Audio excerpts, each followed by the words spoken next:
തുറമുഖ കവാടമായി വിഴിഞ്ഞം.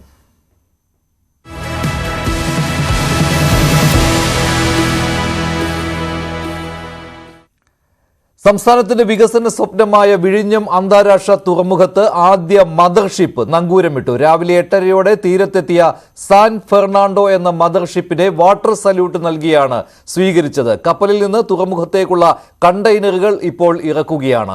നാളെ രാവിലെയാണ് മുഖ്യമന്ത്രി പിണറായി വിജയന്റെ നേതൃത്വത്തിൽ കപ്പലിന് ഔദ്യോഗികമായ വരവേൽപ്പ് നൽകുന്നത്. കേന്ദ്രമന്ത്രി സർബാനന്ദ് സോനോവാൾ ഉൾപ്പെടെയുള്ളവരും ചടങ്ങിൽ പങ്കെടുക്കും. ഡാൻ കുര്യൻ തയ്യാറാക്കിയ റിപ്പോർട്ട് കാണാം. 2015 ഓഗസ്റ്റ് 17 ഒപ്പുവെച്ച കരാറാണ് 9 വർഷങ്ങൾക്ക് ഇപ്പുറം യാഥാർത്ഥ്യത്തിന്റെ തീരമണിയുന്നത്. ചൈനയിലെ സിയാൻമെൻ തുറമുഖത്ത് നിന്ന് പുറപ്പെട്ട സാൻ ഫെർണാണ്ടോ എന്ന അമ്മക്കപ്പലാണ് ഇന്നലെ അർദ്ധരാത്രിയോടെ വിഴിഞ്ഞം രാജ്യാന്തര തുറമുഖത്തിന് 10 നോട്ടിക്കൽ മൈൽ അകലത്തിൽ വെച്ച് വിഴിഞ്ഞം മറൈൻ മേധാവി തുഷാർ കനകന്റെ നേതൃത്വത്തിലുള്ള സംഘം നിയന്ത്രണം ഏറ്റെടുത്ത് വിഴിഞ്ഞം തീരത്തേക്ക് അടുപ്പിച്ചത്. രാവിലെ 9:30 ബർത്തിംഗ് നടപടികളുടെ ഭാഗമായി പുലിമുട്ടിന് സമീപത്തേക്ക് കപ്പൽ എത്തിച്ചത്. തുടർന്ന് മൂറിംഗ് റോപ്പ് എന്ന സാങ്കേതിക സംവിധാനം ഉപയോഗിച്ചുകൊണ്ട് വലിയ വടം കെട്ടി കപ്പലിനെ ബർത്തിലേക്ക് അടുപ്പിക്കുകയായിരുന്നു.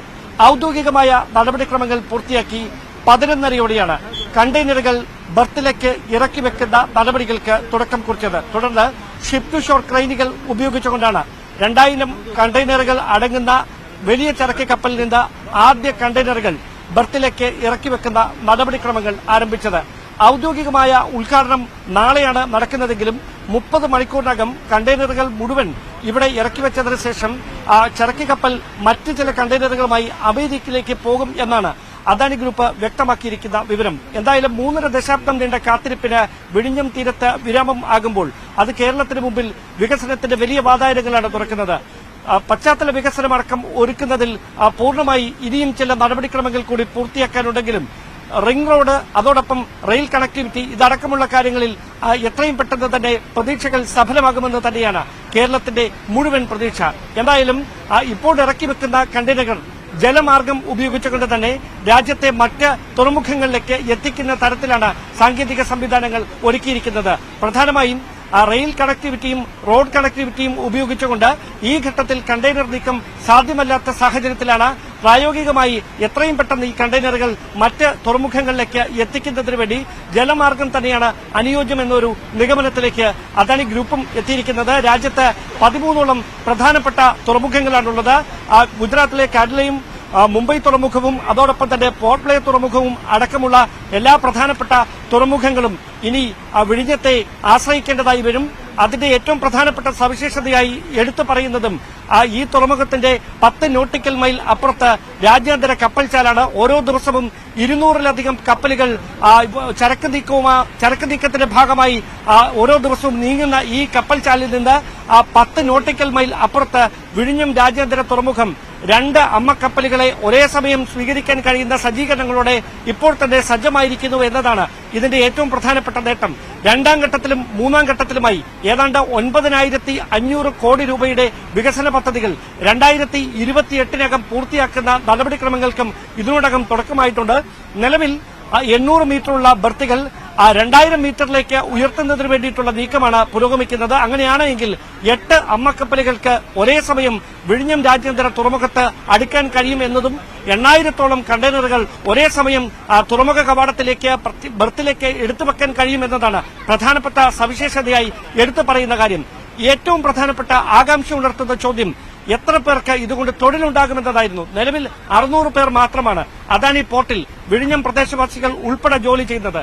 ഉയർന്നു വരുന്ന കണക്കുകൾ വ്യക്തമാണ് എങ്കിൽ ഒരു കണ്ടെയ്നർ ഇവിടെ നിന്ന് അതിന്റെ ലക്ഷ്യസ്ഥാനത്ത് എത്തിക്കുന്നതിലൂടെ 11 പേർക്ക് തൊഴിൽ ലഭിക്കുമെന്നാണ് അദാനി ഗ്രൂപ്പ് വ്യക്തമാക്കുന്നത്. അങ്ങനെയാണെങ്കിൽ 2000 കണ്ടെയ്നറുകൾ അതിന്റെ ലക്ഷ്യസ്ഥാനങ്ങളിലേക്ക് എത്തുമ്പോൾ 2000 ഗുണം 11 എന്ന തരത്തിലായിരിക്കും ഇവിടെ നിന്ന് ഉണ്ടാകാൻ പോകുന്ന തൊഴിൽ സാധ്യതകൾ. അതുണ്ടാക്കുന്ന വികസന നേട്ടങ്ങൾ ഈ തുറമുഖവുമായി മാത്രം ബന്ധപ്പെട്ടായിരിക്കില്ല. വ്യവസായ വാണിജ്യ മേഖലകളിൽ അത് തുറന്നിടാൻ പോകുന്ന അവസരങ്ങളും അത്ര കണ്ട് വലുതായിരിക്കും. അത് തന്നെയാണ് വിഴിഞ്ഞം രാജ്യത്തിന്റെ തുറമുഖ കവാടമായി മാറും എന്നത്.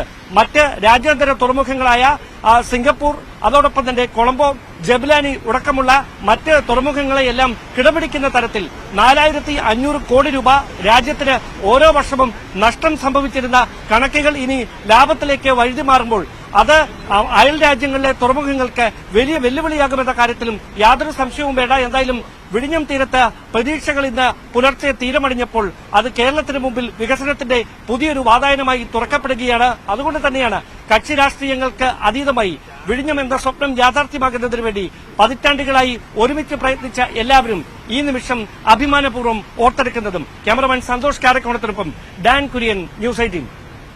വിഴിഞ്ഞം അന്താരാഷ്ട്ര തുറമുഖത്ത് ആദ്യമായി ഒരു മദർഷിപ്പ് എത്തിയിരിക്കുകയാണ്. ഈ ഷിപ്പിൽ നിന്ന് ഇപ്പോൾ കണ്ടെയ്നറുകൾ ബെർത്തിലേക്ക് എടുത്തുവെക്കുന്ന ജോലിയാണ് പുരോഗമിച്ചുകൊണ്ടിരിക്കുന്നത്. ഇപ്പോഴത്തെ നില അനുസരിച്ച് 2 മദർഷിപ്പുകൾക്ക് ഒരേ സമയം കണ്ടെയ്നറുകളുമായി വിഴിഞ്ഞം അന്താരാഷ്ട്ര തുറമുഖത്ത് വരാനാകും. ഇത് പൂർണ്ണസജ്ജമാകുമ്പോൾ, അതായത് ഏകദേശം 4 വർഷം കൊണ്ട് പൂർണ്ണസജ്ജമാകുമ്പോൾ 8 മദർഷിപ്പുകൾക്ക് ഒരേ സമയം എത്താൻ കഴിയുന്ന ശേഷിയിലേക്ക് വിഴിഞ്ഞം തുറമുഖം മാറുമെന്നാണ് പ്രതീക്ഷിക്കുന്നത്. അതോടെ ലോക തുറമുഖ ഭൂപടത്തിലാണ് കേരളം ഇടം പിടിക്കാൻ പോകുന്നതെന്നാണ് തുറമുഖ വിദഗ്ധനായ സതീഷ് ഗോപി പറഞ്ഞത്. വല്ലാർപാടം കണ്ടെയ്നർ ടെർമിനൽ വലിയ സാമ്പത്തിക നേട്ടത്തിന് കാരണമാകാതിരുന്നത് മദർഷിപ്പുകൾക്ക് തീരമണയാനുള്ള തടസ്സങ്ങളായിരുന്നു. പക്ഷേ അതേപോലെ ആയിരിക്കുകയില്ല വിഴിഞ്ഞത്ത് മദർഷിപ്പുകൾക്ക് എത്താൻ കഴിയും. അതായത് വലിയ ചരക്ക് കപ്പലുകൾക്ക് എത്താൻ കഴിയും എന്നതാണ് പ്രത്യേകത. തുടർച്ചയായി ഡ്രെഡ്ജിംഗ് നടത്തേണ്ടതും വെല്ലുവിളിയായിട്ടുണ്ട്. അതേസമയം വിഴിഞ്ഞത്തിന്റെ സാധ്യത കൂട്ടുന്നത് പ്രകൃതിദത്തമായ സ്വാഭാവിക ആഴമാണ്. സതീഷ് ഗോപിയുടെ വാക്കുകളിലേക്ക്. ഏതാണ്ട് 3.5 പതിറ്റാണ്ടിന്റെ സ്വപ്നം യാഥാർത്ഥ്യമാകുകയാണ് നമുക്ക് അപ്പുറത്ത്. അത് ഏത് തരത്തിലാണ് നിങ്ങൾക്ക് അതുമായിട്ടുള്ള ഒരു വൈകാരികമായ സന്തോഷം പങ്കുവെക്കാൻ കഴിയുന്നത്? ഇപ്പോൾ ഭാരതത്തിന്റെ ഗേറ്റ് വേ ഓഫ് ഇന്ത്യ എന്ന് ചോദിച്ചാൽ ഭാരതത്തിന്റെ പിന്നീട് എന്താ പറയുന്നത് വഴി ഏതാണ്, ഗേറ്റ് വേ ഏതാണെന്ന് ചോദിച്ചാൽ നമുക്ക് ഉണ്ടായിരുന്ന ഒരു ആൻസർ എന്ന് പറയുന്നത് ബോംബെ. പക്ഷെ ഇപ്പോൾ നമുക്ക് പറയാൻ പറ്റും ഭാരതത്തിന്റെ ഗേറ്റ് വേ ആയി മാറുന്നത് ഈ വിഴിഞ്ഞമാണ്. അക്ഷരാർത്ഥത്തിൽ തുറമുഖ കവാടമായി, രാജ്യാന്തര തുറമുഖ കവാടമായിട്ട് ഇത് മാറുകയാണ്. അപ്പൊ ഈ തുറമുഖത്തിന്റെ ഒരു പ്രത്യേകത എന്ന് പറഞ്ഞാൽ പണ്ട് മുതലേ നമ്മൾ പറയുന്നതാണ്, ഇതിന്റെ എക്സ്പേർട്ടുകളെല്ലാം പറയുന്നത് നാച്ചുറൽ ഡെപ്ത് 20 മീറ്ററുള്ള ഭാരതത്തിലെ ഏക സ്ഥലം. നമുക്ക് 1 ക്യൂബിക് മീറ്റർ പോലും മണ്ണ് ഡ്രഡ്ജ് ചെയ്യേണ്ട കാര്യമില്ല. അപ്പോൾ ഏറ്റവും ചെലവ് കുറച്ച് ഉത്തമമായിട്ട് നമുക്ക് തുറമുഖം ഉണ്ടാക്കാവുന്ന സ്ഥലം. പിന്നെ ഇവിടുത്തെ ഏറ്റവും വലിയ പ്രത്യേകത എന്ന് പറഞ്ഞാൽ ഇവിടുത്തെ ടൈഡൽ വേരിയേഷൻ എന്ന് പറയുന്നത് വേലിയേറ്റവും വേലിയിറക്കവും തമ്മിലുള്ള വ്യത്യാസം 1 അടിയാണ്, അതായത് 30 സെന്റിമീറ്റർ. അത് നെഗ്ലിജിബിൾ ആണ്. പിന്നെ ഒരു തുറമുഖത്തെ സംബന്ധിച്ചിടത്തോളം ത്രൂ ഔട്ട് ദി ഡേ 24 മണിക്കൂറും വർഷം മുഴുവനും ഓപ്പറബിൾ ആവുന്ന ഒരു തുറമുഖമാണിത്. നമ്മൾ ലോകത്തെ ഏറ്റവും വലിയ മദർ പോർട്ടുകൾ എടുത്താൽ ആ മദർ പോർട്ടുകൾ അമേരിക്കയിലും കാനഡയിലുള്ള മദർ പോർട്ടുകൾ പിന്നീട് ശീതകാലത്ത്, അതായത് തണുപ്പ് കാലത്ത് ആ തുറമുഖങ്ങൾ അടച്ചിടേണ്ടി വരും. കാരണം കടൽ വെള്ളത്തിന്റെ ഉപരിതലം ഐസുറയും, മഞ്ഞാകും, ഐസാകും. ആ ഐസാകുന്ന സമയത്ത് അത് പ്രവർത്തന യോഗ്യമല്ലാതെ അത് അടച്ചിടുന്ന ഒരു കാലഘട്ടം ഉണ്ടാവും.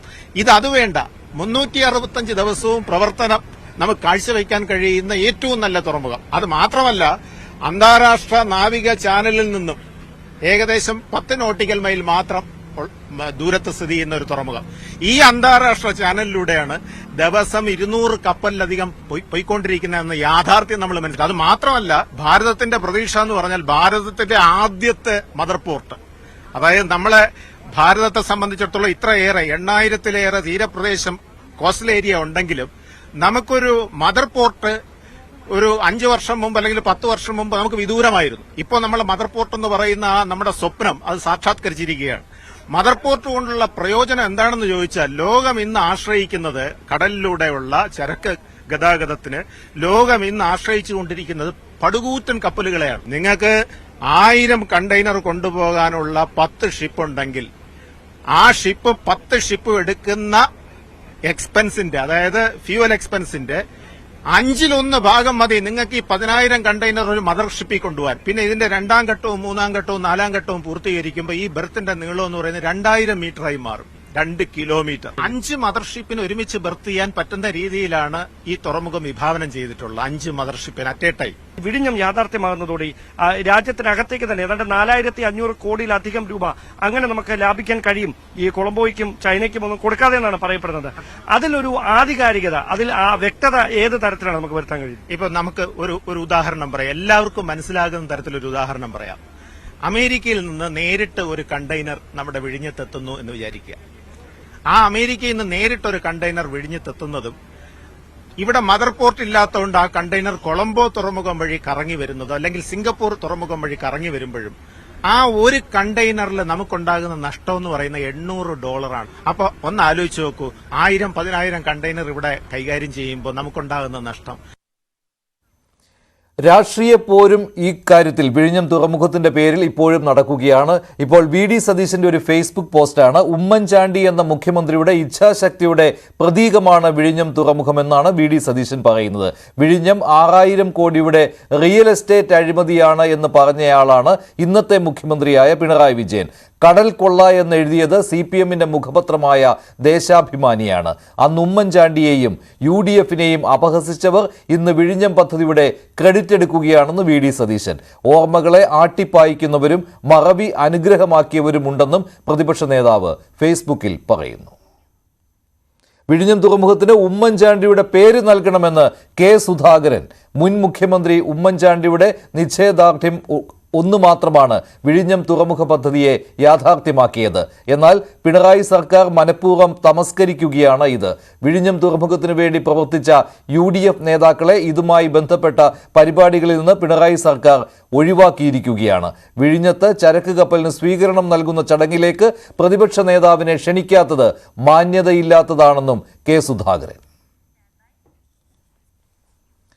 മറ്റൊരു വാർത്തയിലേക്ക് പോവുകയാണ്. കോഴിക്കോട്ടെ PSC ജോലി തട്ടിപ്പ്. ഇത് ജോലി തട്ടിപ്പ് തന്നെയാണെന്നാണ് ഇപ്പോൾ പാർട്ടിയുടെ വിലയിരുത്തൽ. പണം തട്ടാനാണ് കോഴിക്കോട് ടൗൺ ഏരിയ കമ്മിറ്റി അംഗമായ പ്രമോദ് കോട്ടൂളി ശ്രമിച്ചതെന്നാണ് CPM-ന്റെ വിലയിരുത്തൽ വരുന്നത്. PSC പട്ടികയിൽ ഉൾപ്പെട്ടിരുന്ന വനിതാ ഹോമിയോ ഡോക്ടർക്ക് ഉന്നത ഇടപെടലിലൂടെ ജോലി ഉറപ്പാക്കാമെന്ന് പ്രമോദ് കോട്ടൂളി വാക്ക് നൽകുകയായിരുന്നു. നേരിട്ട് പണം കൈപ്പറ്റിയിട്ടില്ല. പൊതുസുഹൃത്തായ മൂന്നാമതൊരാൾക്ക് 20 ലക്ഷത്തിന്റെ ചെക്ക് നൽകുകയായിരുന്നു എന്നാണ് പാർട്ടിയുടെ കണ്ടെത്തൽ. പ്രമോദ് കോട്ടൂളി പാർട്ടി ജില്ലാ കമ്മിറ്റി ഓഫീസിലെത്തി വിശദീകരണം നൽകിയിട്ടുണ്ട്. ആരോപണത്തെക്കുറിച്ച് അറിയില്ലെന്നാണ് പ്രമോദ് ആവർത്തിക്കുന്നത്. റിയൽ എസ്റ്റേറ്റ് മാഫിയുമായി ബന്ധമുണ്ടെന്ന ആരോപണം വസ്തുതാ വിരുദ്ധമാണെന്നും പ്രമോദ് പറയുന്നു. ചെറിയ മനുഷ്യനാണെന്നും പ്രമോദിന്റെ പറച്ചിൽ. ഞാൻ പറഞ്ഞല്ലോ, അതായത് ഞാൻ ഒരു പൊതുജീവിതം നയിക്കുന്ന ഒരു മനുഷ്യൻ എന്ന നിലയ്ക്ക് ഒരു മനുഷ്യൻ എൻ്റെ ജീവിതം നിങ്ങൾക്ക് എൻ്റെ ഇവിടുന്ന് 10 മിനിറ്റ് പോയാൽ എൻ്റെ വീട്, ഞാൻ അവിടെ തന്നെയാണ് വർഷങ്ങളായി താമസിച്ചുകൊണ്ടിരിക്കുന്നത്. ആ താമസിച്ചുകൊണ്ടിരിക്കുന്ന സമയത്ത് ഈ പറഞ്ഞ കാര്യങ്ങളെല്ലാം നിങ്ങൾ പരിശോധിക്കും. റിയൽ എസ്റ്റേറ്റ് മാഫിയ നിങ്ങൾ പറയുന്നുണ്ടെങ്കിൽ ഞാനൊരു 10-20 കൊല്ലമായി ഈ നഗരത്തിലെ തെരുവിലുള്ള ആൾക്കാരോടൊപ്പം ഭക്ഷണം കഴിച്ചിട്ട് ഓണത്തിനും വിഷുവിനൊക്കെ ഭക്ഷണം കൊടുത്ത് എൻ്റെ നാട്ടിൽ നിന്ന് കൊണ്ടിരുന്ന ആ ആൾക്കാരായിട്ട് ഞാൻ നല്ല സൗഹൃദമുണ്ട്. അവർ റിയൽ എസ്റ്റേറ്റുകാരാണെങ്കിൽ ആ തെരുവിൽ കഴിയുന്ന കിടക്കാൻ അന്തി ഉറങ്ങാൻ പറ്റാത്ത മനുഷ്യന്മാർ റിയൽ എസ്റ്റേറ്റുകാരാണെങ്കിൽ അവരെ കൂടെ ഞാൻ എന്നും ജീവിച്ചുകൊണ്ടിരിക്കും. അതിനകത്ത് എനിക്ക് മടിയില്ല. കൂടുതൽ വിവരങ്ങളുമായി MS അനീഷ് കുമാർ ചേരുകയാണ് കോഴിക്കോട് നിന്ന്. അനീഷ്, ഇപ്പോൾ ഈ പാർട്ടി ജില്ലാ നേതൃത്വത്തിന്റെ ഒരു വിലയിരുത്തലാണോ ഇത്? PSC അംഗത്വത്തിന് വേണ്ടിയുള്ള ഒരു ഇടപെടലായിരുന്നില്ല, പകരം ഒരു ജോലി തട്ടിപ്പാണ് നടത്തിയിരിക്കുന്നത് പ്രമോദ് കോട്ടൂളി എന്ന്. അങ്ങനെയാണെങ്കിൽ നടപടിയുടെ കാര്യത്തിലോ?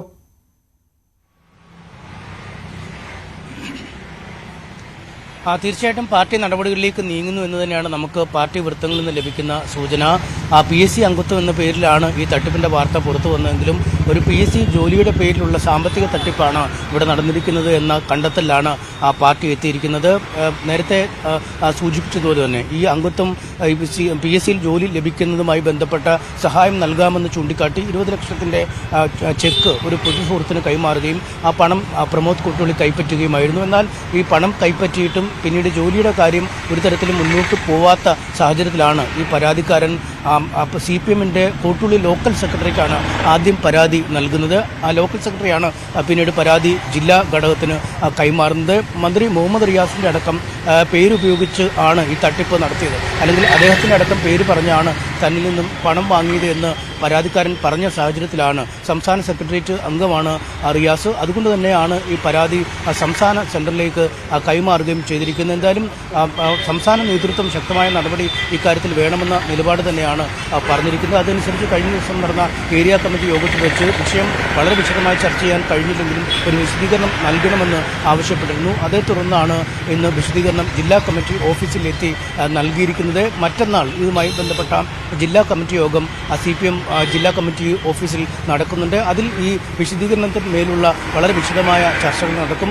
അതിനുശേഷമാവും നടപടി കൈക്കൊള്ളുക എന്നാണ് നമുക്ക് നൽകാൻ കഴിയുന്ന വിവരം. എന്തായാലും ഏരിയ കമ്മിറ്റിക്കായിരുന്നു പ്രമോദ് കോട്ടൂളി വിശദീകരണം നൽകേണ്ടത്.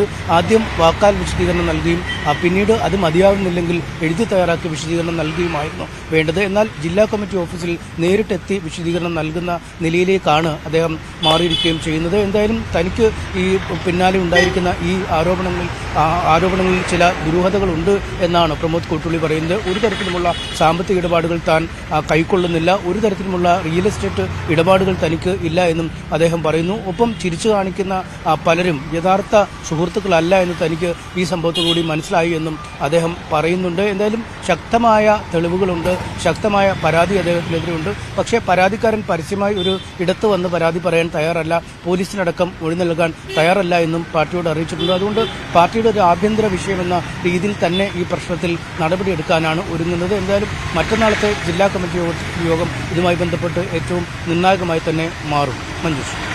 ശരി, MS അനീഷ് കുമാറാണ് വിവരങ്ങൾ നൽകിയത്. ഒരു ജോലി തട്ടിപ്പാണ് PSCയുടെ പേരിൽ നടന്നത് എന്നാണ് ഇപ്പോൾ പാർട്ടിയുടെ വിലയിരുത്തൽ. +1 സീറ്റ് പ്രതിസന്ധി പരിഹരിക്കുന്നതിന് വേണ്ടി താൽക്കാലിക ബാച്ചുകൾ അനുവദിച്ചിരിക്കുകയാണ് ഇപ്പോൾ സർക്കാർ. നിയമസഭയിൽ മന്ത്രി V ശിവൻകുട്ടി ഇതിനെക്കുറിച്ചുള്ള വിശദീകരണം നൽകുകയും ചെയ്തിട്ടുണ്ട്. മലപ്പുറത്ത് 120 അപൂർവമാണ്. VVR news 18 Thiruvananthapuram. ഒരു പ്രധാനപ്പെട്ട വാർത്തയിലേക്ക്. നീറ്റ് UG പരീക്ഷ റദ്ദാക്കണമെന്നാവശ്യപ്പെട്ടുള്ള ഹർജികൾ ഇന്ന് പരിഗണിക്കില്ല. അടുത്ത വ്യാഴാഴ്ചത്തേക്ക് ഹർജികൾ മാറ്റിവെച്ചിരിക്കുകയാണ്. കൂടുതൽ വിവരങ്ങളുമായി ER രാകേഷ് ചേരുകയാണ് ന്യൂസ് ഡെസ്കിൽ നിന്ന്. രാകേഷ്, ഇന്ന് വിദ്യാർത്ഥികളും രക്ഷിതാക്കളും ആകാംക്ഷയോടെ കാത്തിരുന്നതാണ്, ഇന്നൊരു വിധിയും പ്രതീക്ഷിച്ചതാണ്. എന്തുകൊണ്ടാണ് ഇന്ന് ഹർജികൾ പരിഗണിക്കേണ്ട എന്നുള്ള തീരുമാനം വന്നത്? മഞ്ജുഷ, നീറ്റ് UG പ്രവേശനവുമായി ബന്ധപ്പെട്ടുകൊണ്ടുള്ള ഹർജികൾ ഏതായാലും ഇന്ന് സുപ്രീം കോടതി പരിഗണിക്കില്ല. ഇന്ന് 43ാമത്തെ കേസായാണ് ചീഫ് ജസ്റ്റിസിന്റെ ബെഞ്ചിൽ ഇത് ലിസ്റ്റ് ചെയ്തിരുന്നെങ്കിൽ പോലും ഓൾ ഇന്ത്യ ജഡ്ജസ് അസോസിയേഷൻ കേസുമായി ബന്ധപ്പെട്ടുകൊണ്ടുള്ള വാദം നീണ്ടുപോവുകയായിരുന്നു. ഇതോടുകൂടിയാണ് ഉച്ചഭക്ഷണത്തിന് പിരിയുന്നതിന് തൊട്ടു മുമ്പ് ചീഫ് ജസ്റ്റിസ് തന്നെ ഇന്ന് ഹർജി പരിഗണിക്കാൻ കഴിയില്ല എന്ന് വ്യക്തമാക്കിയത്. പകരം ചീഫ് ജസ്റ്റിസ് വ്യക്തമാക്കിയ കാര്യം നാളെ രാവിലെ ആദ്യ കേസായി പരിഗണിക്കാം എന്ന് CJI അറിയിച്ചു. പക്ഷേ അഭിഭാഷകരും സർക്കാരിന് വേണ്ടി ഹാജരായ അഭിഭാഷകരും ചില അസൗകര്യം അറിയിച്ചു. ആദ്യം തിങ്കളാഴ്ച എന്ന് അഭിഭാഷകർ ചൂണ്ടിക്കാണിച്ചു. അപ്പോൾ സോളിസിറ്റർ ജനറലാണ് അന്ന് ഡൽഹിക്ക് പുറത്തായിരിക്കും, അന്ന് അന്ന് ഹാജരാക്കാൻ കഴിയില്ല എന്ന് വ്യക്തമാക്കിയത്. അതിനുശേഷം കോടതി ബുധനാഴ്ച എന്ന തീയതി മുന്നോട്ട് വെച്ചു. അപ്പോഴും ചില അസൗകര്യങ്ങൾ അഭിഭാഷകരുടെ ഭാഗത്തുണ്ടായി. തുടർന്നാണ് ഇപ്പോൾ അടുത്ത വ്യാഴാഴ്ച, അതായത് 18ാം തീയതി പരിഗണിക്കാം എന്ന നിലയിലേക്ക് കാര്യങ്ങൾ എത്തിയതും കോടതി അന്നത്തേക്ക് ഇപ്പോൾ ലിസ്റ്റ് ചെയ്യുകയും ചെയ്തിരിക്കുന്നത്. അതായത് ഒരാഴ്ച കഴിഞ്ഞ ശേഷം മാത്രമായിരിക്കും ഇനി ഈ കേസ് സുപ്രീം കോടതിയുടെ പരിഗണനയ്ക്ക് വരിക. അങ്ങനെയെങ്കിൽ ഒരാഴ്ച കഴിഞ്ഞതിന് ശേഷം മാത്രമായിരിക്കും ഇക്കാര്യത്തിൽ അന്തിമ തീരുമാനം. ഏതായാലും ഈ കേസുമായി ബന്ധപ്പെട്ടുകൊണ്ട് കഴിഞ്ഞ തവണ തന്നെ ചോദ്യപേപ്പർ ചോർന്നു എന്നത് വസ്തുതയാണ്. അതിന്റെ വ്യാപ്തി എത്രത്തോളം ആണ് ഇനി അറിയേണ്ടതെന്ന് കോടതി പറഞ്ഞിരുന്നു. ഇതിന്റെ അടിസ്ഥാനത്തിൽ സത്യവാങ്മൂലം സമർപ്പിച്ചിരുന്നു NTA-യും കേന്ദ്ര സർക്കാരും. പക്ഷേ ഈ രണ്ട് സത്യവാങ്മൂലത്തിലും വ്യക്തമാക്കുന്നത് കാര്യമായ അല്ലെങ്കിൽ വ്യാപക ക്രമക്കേട് ഉണ്ടായിട്ടില്ല, പകരം ചില കേന്ദ്രങ്ങളിൽ മാത്രമാണ് ക്രമക്കേട് ഉണ്ടായിട്ടുള്ളത് എന്നാണ് സർക്കാരും NTA-യും വ്യക്തമാക്കുന്നത്. മദ്രാസ് IIT-യുടെ വിശകലനം ചൂണ്ടിക്കാണിച്ചുകൊണ്ടാണ് കേന്ദ്ര സർക്കാർ സത്യവാങ്മൂലം സമർപ്പിച്ചതെങ്കിൽ NTA സമർപ്പിച്ചിരിക്കുന്ന സത്യവാങ്മൂലത്തിൽ പറയുന്നത് ടെലിഗ്രാമിലടക്കം ചില വീഡിയോകൾ പ്രചരിച്ചിരുന്നു ചോദ്യപേപ്പർ ചോർച്ചയുമായി ബന്ധപ്പെട്ട്, അത് വ്യാജമാണ് എന്നാണ് പറഞ്ഞിരിക്കുന്നത്. ഒപ്പം തന്നെ CBI-യുടെ അന്വേഷണത്തിന്റെ തലസീർ റിപ്പോർട്ടും സുപ്രീം കോടതിയിൽ സമർപ്പിച്ചിട്ടുണ്ട്. ആ റിപ്പോർട്ടിലും പറയുന്നത് വ്യാപകമായ ക്രമക്കേടില്ല, പകരം ചില കേന്ദ്രങ്ങളിൽ പ്രാദേശികമായി ബീഹാറിലടക്കം ചില ഒറ്റപ്പെട്ട ഇടങ്ങളിൽ മാത്രമാണ് ചോർച്ച ഉണ്ടായിട്ടുള്ളതെന്നാണ്. ഏതായാലും ഈ സത്യവാങ്മൂലം ഉൾപ്പെടെയുള്ള പരിഗണിച്ച ശേഷമായിരിക്കും അന്തിമ തീരുമാനത്തിലേക്ക് സുപ്രീം കോടതി ഏതായാലും എത്തുക. ശരി, രാകേഷാണ് വിവരങ്ങൾ നൽകിയത്. വ്യാപ്തി കുറവാണ് എന്ന വിവരമാണ് നാഷണൽ ടെസ്റ്റിംഗ് ഏജൻസി കോടതിയെ അറിയിച്ചിട്ടുള്ളത്. CBI-യുടെ ഇപ്പോഴുള്ള അന്വേഷണത്തിലും ഇതേ കണ്ടെത്തലാണ് ഉള്ളത്. എന്തായാലും അടുത്ത വ്യാഴാഴ്ചയെ ഇനി ഹർജികൾ പരിഗണിക്കുകയുള്ളൂ. ഇന്ന് തത്സമയം വാദം കേൾക്കുവാനുള്ള സൗകര്യം പോലും സുപ്രീം കോടതി ഒരുക്കിയിരുന്നതാണ്. എന്തായാലും ഇന്ന് ഹർജികൾ പരിഗണിക്കുന്നില്ല എന്ന് അല്പസമയം മുമ്പ് സുപ്രീം കോടതി അറിയിച്ചു. മറ്റൊരു വാർത്തയിലേക്ക്. കുടുംബശ്രീയുടെ ജനകീയ ഹോട്ടലുകൾക്ക് ആശ്വാസമായി ന്യൂസ് 18 വാർത്ത. ജനകീയ ഹോട്ടലുകൾക്ക് സബ്സിഡി അരി വീണ്ടും നൽകാൻ സപ്ലൈകോയുടെ ഉത്തരവ് വന്നിരിക്കുകയാണ്. 10 രൂപ 90 പൈസ നിരക്കിൽ നൽകിയിരുന്ന അരി നേരത്തെ നിർത്തലാക്കിയതാണ്. ഇതിനെതിരെയായിരുന്നു ജനകീയ ഹോട്ടലുകൾ സംഘടിച്ചത്. അവർ ഇക്കാര്യം ന്യൂസ് 18നെ അറിയിക്കുകയുണ്ടായി. ഞങ്ങൾ നൽകിയ വാർത്തയാണ് ഇപ്പോൾ ഫലം കണ്ടിരിക്കുന്നത്. കഴിഞ്ഞ ആഴ്ച മഞ്ചേരിയിലെ ഈ ജനകീയ ഹോട്ടലിൽ നിന്ന് നമ്മൾ പങ്കുവച്ചിരുന്നത് അരിയുടെ സബ്സിഡി നിർത്തലാക്കിയതിൻ്റെ സങ്കടമാണെങ്കിൽ സപ്ലൈകോ ആ സബ്സിഡി പുനഃസ്ഥാപിക്കാനുള്ള ഒരു തീരുമാനമെടുത്തതിൻ്റെ സന്തോഷവും ആശ്വാസവുമാണ് ഇന്ന് പങ്കുവയ്ക്കാനുള്ളത്. നമ്മളൊപ്പം സൂറത്ത ചേരുന്നുണ്ട്, നിർമ്മലേശ് ചേരുന്നുണ്ട്. ഇവരൊക്കെ കഴിഞ്ഞ ആഴ്ച നമ്മളോട് സംസാരിച്ചപ്പോൾ വലിയ സങ്കടത്തിലായിരുന്നു. പക്ഷേ ആശ്വാസമാകുന്ന ഉത്തരവ് വന്നു അല്ലേ? ആശ്വാസമായിരുന്നു, ഉത്തരവ് വന്നു. ഞങ്ങൾക്കൊരു വർഷത്തേക്ക് ഈ അരിൻ്റെ പെർമിറ്റ് പുതുക്കി തന്നിട്ടുണ്ട്. അതിന് വളരെയധികം നന്ദിയുണ്ട്. നമ്മുടെ ഭക്ഷ്യസുരക്ഷാ മന്ത്രിയും മറ്റുള്ള ആളുകളൊക്കെ അത് അറിയപ്പെട്ടു, അവരുടെ ശ്രദ്ധയിൽപ്പെട്ടു. അത് നമ്മളെ പത്രമാധ്യമങ്ങളിലൂടെയൊക്കെ ഞങ്ങളെ സങ്കടങ്ങൾ അവതരിപ്പിച്ചിരുന്നു. അപ്പോൾ അതിൻ്റെ ഫലമായിട്ട് ഞങ്ങൾക്കിപ്പോൾ അരി ലഭിച്ചു. അരി സപ്ലൈ ഓഫീസിലെല്ലാം റെഡി ആയിക്കൊണ്ടിരിക്കുന്നു. അതുപോലെ തന്നെ ഞങ്ങളെ സബ്സിഡി തുക വന്നിട്ട് ഇപ്പോൾ ഒരു മാസം ആവാനായി. അത് ട്രഷറിയിൽ കുടുങ്ങിക്കിടക്കുകയാണ്. ട്രഷറി കുടിശ്ശികയായിട്ട് ഞങ്ങൾക്ക് കിട്ടാനുണ്ടായിരുന്ന 10 രൂപ നിരക്കിൽ കിട്ടിയിരുന്ന സബ്സിഡി തുക ഞങ്ങൾക്ക് ലഭിക്കാനുണ്ട്. അതും കൂടെ ഞങ്ങൾ സർക്കാരിൻ്റെ ശ്രദ്ധയിലേക്ക് പെടുത്തുകയാണ്. ഞങ്ങളിപ്പോൾ 4 മാസമായിട്ട് അരി കിട്ടാതെ ബുദ്ധിമുട്ടി. കുറേ പലചരക്ക് സാധനങ്ങളൊക്കെ അരികളൊക്കെ 40 രൂപ കൊടുത്ത് വാങ്ങിയിട്ടാണ് ഞങ്ങൾ ഈ 30 രൂപക്ക് ഇവിടെ ഊണ് വിളമ്പിയിരുന്നത്. ആ ക്യാഷ് നമുക്ക് കുറേ കടം കുടുങ്ങിയിട്ടുണ്ട്. അപ്പോൾ ഈ കിട്ടാല്ല കുടിശ്ശിക സബ്സിഡി പെട്ടെന്ന് ട്രഷറിയിൽ നിന്ന് പാസ്സാക്കി തരികയാണെങ്കിൽ. ട്രഷറി വന്ന് കിടക്കുന്നുണ്ട്, ഒരു മാസം ആവാനായി ഇപ്പോൾ വന്നിട്ട്. അത് പിന്നെ DMC ഇല്ലാത്തത് കൊണ്ടാണ്. അത് മലപ്പുറത്ത് മാത്രമാണ് ഇപ്പോൾ നമുക്ക് അറിയണുള്ളൂ. എല്ലായിടത്തും വന്നിട്ടുണ്ട്. സർക്കാർ എല്ലാം ഒരു 2 കോടി രൂപ പാസ്സാക്കിയിട്ടുണ്ടെന്നാണ് പറഞ്ഞത്. അപ്പോൾ മലപ്പുറം ജില്ലക്ക് കിട്ടാനുള്ള ഇത് പെട്ടെന്ന് ഞങ്ങളെ കയ്യിലെത്തുകയാണെങ്കിൽ ഇരട്ടി മധുരം. ഊണിന്റെ ഒരു സബ്സിഡി നിങ്ങൾ കാലങ്ങളായിട്ട് ആവശ്യപ്പെടുന്നതാണല്ലോ, പുനഃസ്ഥാപിക്കണം. അതെ, ഇതിപ്പോൾ അരി കിട്ടിയതുപോലെ തന്നെ ഞങ്ങൾ പിന്നെ 20 രൂപക്ക് ഭക്ഷണം കഴിച്ചിട്ട് 10 രൂപ സബ്സിഡി നിരക്കിൽ ഞങ്ങൾക്ക് ലഭിക്കുകയായിരുന്നെങ്കിൽ എല്ലാ ജനങ്ങൾക്കും തന്നെ, പാവപ്പെട്ട കുറേ കുട്ടികൾ ഇവിടെ പഠിക്കുന്നുണ്ട്. കുറേ ഹോസ്റ്റലുകളൊക്കെ മഞ്ചേരി പറഞ്ഞ നല്ലൊരു വലിയ പട്ടണം തന്നെയാണ്. അപ്പോൾ അവിടെ ഉള്ള ആളുകൾ, കുട്ടികൾ ഇവിടെ 20 രൂപ ഭക്ഷണത്തിനായിരുന്നു. ഇഷ്ടം പോലെ ആളുകൾ, ഞങ്ങൾക്ക് തിരക്കായിരുന്നു ഇവിടെ. ആ കുട്ടികൾക്ക് നല്ലൊരു ആശ്വാസമായിരുന്നു, പാവപ്പെട്ട ജനങ്ങൾക്കും തൊഴിലാളികൾക്കും ഒക്കെ. അപ്പോൾ അത് വീണ്ടും ഒന്നും കൂടി ഞങ്ങൾക്ക് ആ സബ്സിഡി നിരക്കിൽ ലഭിക്കുകയാണെങ്കിൽ, 10 രൂപ സർക്കാർ തരികയാണെങ്കിൽ ഒന്നും കൂടി കുറച്ചുകൂടി അതെ അതെ സർക്കാരിനോട് ഞങ്ങളൊരു അഭ്യർത്ഥന വെക്കുകയാണ്. ഈ ഒരു അരിയുടെ സബ്സിഡി തന്നതിൽ വലിയ നന്ദി. പക്ഷേ നമ്മളെ പ്രശ്നങ്ങൾ ഇനിയുമുണ്ട് പരിഹരിക്കാൻ. അതെ, ഞങ്ങളെ പ്രശ്നങ്ങൾ കൂടുതൽ ഇനിയുണ്ട്. കുറഞ്ഞ അതൊക്കെ സർക്കാർ ഞങ്ങളെ കനിയുന്നുണ്ട്. അതിന് വളരെയധികം നന്ദി. ഇനിയും ഞങ്ങളെ ഈ പ്രശ്നത്തിൽ ഇടപെടണം എന്ന് ഞങ്ങൾ അപേക്ഷിക്കുകയാണ്. എന്നാണെങ്കിൽ നമ്മളെ സംബന്ധിച്ച് സന്തോഷമുള്ള ഒരു കാര്യമാണ്. കാര്യം നമ്മൾ ഇവരുടെ ഒരു പ്രശ്നം ഉയർത്തിക്കൊണ്ടുവന്നതിൽ അതിലൊരു പരിഹാരം ഉണ്ടാക്കാൻ കഴിഞ്ഞു, അതിൻ്റെ ഭാഗമാകാൻ കഴിഞ്ഞു എന്നുള്ളത് നമുക്കും സന്തോഷമുള്ള കാര്യമാണ്. പക്ഷേ സർക്കാരിന് ഇവർ മുന്നോട്ട് വയ്ക്കുന്ന 2 അഭ്യർത്ഥന, കുടിശ്ശിക ഇവർക്ക് ലഭിക്കാനുള്ള പണം അത് ട്രഷറിയിൽ വന്നു കിടക്കുന്നുണ്ട്. അത് ഇവരുടെ കയ്യിലെത്താനുള്ള നടപടിയെടുക്കണം. അതേപോലെ തന്നെ ഊണിന് മുൻപ് 10 രൂപ ഇവർക്ക് സബ്സിഡി നൽകിയിരുന്നതാണ്. അന്നാണ് 20 രൂപയ്ക്ക് അവർ ഊണ് നൽകിയിരുന്നത്. ആ 10 രൂപ സർക്കാർ നിർത്തലാക്കിയതുകൊണ്ട് ഊണിൻ്റെ വില 30 മാറ്റി. അപ്പോൾ പഴയതുപോലെ സർക്കാർ 10 രൂപ സബ്സിഡി നൽകുകയാണെങ്കിൽ ഊണ് 20 രൂപയ്ക്ക് നൽകാനാകും. ഒരുപാട് ആളുകൾക്ക് അത് സഹായകമാകും. ഇവർക്കും അത് വലിയ ഒരു പിന്തുണയാകും. അപ്പോൾ അതിലേക്ക് കൂടി സർക്കാരിൻ്റെ ഒരു ശ്രദ്ധ നൽകണം എന്ന ഒരു അഭ്യർത്ഥന കൂടി ഇവർ മുന്നോട്ട് വയ്ക്കുകയാണ്. മഞ്ചേരിയിൽ നിന്നും CV അനുമോദ്, ന്യൂസ് 18. കാസർഗോഡ് +1 വിദ്യാർത്ഥിക്ക് നേരെ ക്രൂരമായ റാഗിംഗ് നടന്നു. ചിത്താരി ഇമായത്ത് ഹയർ സെക്കൻഡറി സ്കൂൾ വിദ്യാർത്ഥിക്ക് നേരെയാണ് +2 വിദ്യാർത്ഥികളുടെ റാഗിംഗ്. ഈ ദൃശ്യങ്ങളിൽ അത് വ്യക്തമാണ്.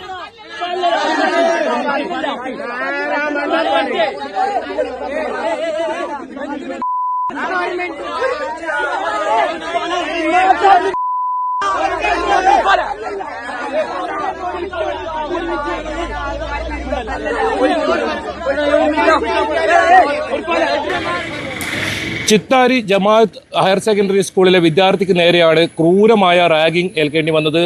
ഈ ഷൂ ധരിച്ച് എത്തിയതിനാണ് പ്രധാനമായും വിദ്യാർത്ഥികൾ ഇത്തരത്തിൽ മർദ്ദിക്കുന്ന സംഭവമുണ്ടായത്. ഒപ്പം പാട്ടുപാടാനും ആവശ്യപ്പെട്ടു. നിരവധി ഇത്തരത്തിൽ +1 വിദ്യാർത്ഥികളോട് പാട്ടുപാടാൻ ഈ കുട്ടികൾ ആവശ്യപ്പെട്ടു. ഏതായാലും ഈ വിദ്യാർത്ഥി ഇതിന് തയ്യാറാവാത്തതിനെ തുടർന്നാണ് ക്രൂരമായി മർദ്ദിക്കുന്ന ഈ ദൃശ്യമാണ് ന്യൂസ് 18 പുറത്തുവിട്ടത്. ഏതായാലും ഈ വിദ്യാർത്ഥി തന്നെ നമ്മോടൊപ്പം ചേരുന്നു. എന്തൊക്കെയാണ് ഈ സ്കൂളിൽ നടന്നതെന്ന് സംബന്ധിച്ച് എന്താണ് ഷൂ ഇടണ്ടാന്ന് പറഞ്ഞിട്ട് തച്ച്, പിന്നെ പാട്ട് പാടാൻ പറഞ്ഞ് അങ്ങനെ തച്ച്, പിന്നെ രാത്രി വിളിച്ചിട്ട് ഇങ്ങനെ പറഞ്ഞ എന്തെല്ലാം ചീത്ത വിളിച്ചോണ്ട് നിന്ന് ഇങ്ങനെ എല്ലാം ആക്കിയിട്ട് പിന്നെ ബസ് സ്റ്റാൻഡിലോട്ട് തച്ച്, പള്ളിയിൽ കയറുമ്പോൾ പിടിച്ചിട്ട് കൊണ്ടുപോയി നല്ലാക്കിയിട്ട് തച്ച്. എന്താണ് പാട്ട് പാടാൻ എന്താണ് പറഞ്ഞത്? പാട്ട് പാടാൻ പറഞ്ഞു, പാട്ട് പാടാൻ കഴിയാ, അപ്പോൾ തച്ച്. ഇത് എല്ലാ +1 കുട്ടികളോടും ഇത്തരത്തിലാക്കി? എല്ലാവരോടും ആക്കി.